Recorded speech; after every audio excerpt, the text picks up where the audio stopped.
Welcome to another episode. Today I'm going to show you how to recreate this image with only one click on site and about 2 clicks in Lightroom. As opposed to shooting HDR, which is going to take you 3 brackets and you're going to have to wait for the Lightroom to process those brackets, and then it's just up to the mercy of the HDR software whether or not it's going to actually look okay or not. With this method, we are going to lighten the darker areas, and this will work well when you're outside and you have a roof or something to bounce flash off of. A lot of times covered porches, this is what I use. I just hold my flash up, and I'm going to show you behind the scenes right now.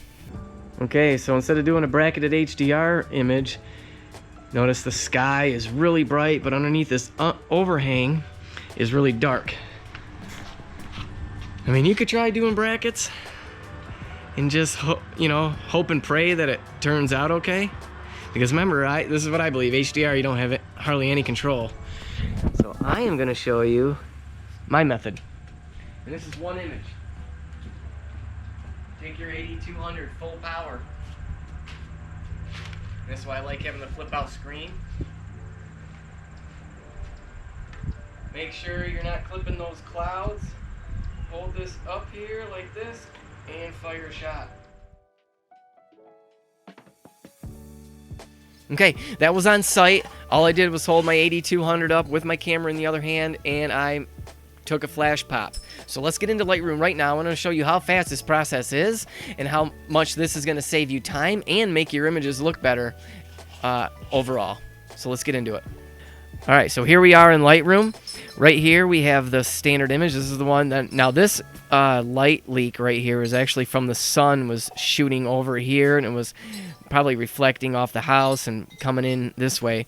So what I'm going to do is I'm going to come up here to my single image bump, bring that exposure back down just a little bit. We're going to change the profile. When I shoot out exterior, I like to put it on landscape. That just boosts the saturation just naturally, and it looks really good.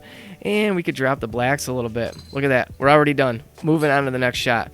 Notice how it lit up evenly under here, and you don't have to fight with multiple brackets or anything like that. That's a fast way to, instead of doing the HDR alternative, just make sure you have your flash on you when you're walking around the property. If you know there's a covered porch, flash pop it, but watch for shadows, especially if there's a ceiling fan in there. You might have to just bring your tripod and do like a quick Flambient blend, but it's going to look better than doing HDR in my opinion, and it's going to be a lot quicker. Again, thanks for watching, and we'll see you in the next episode, guys. Bye-bye.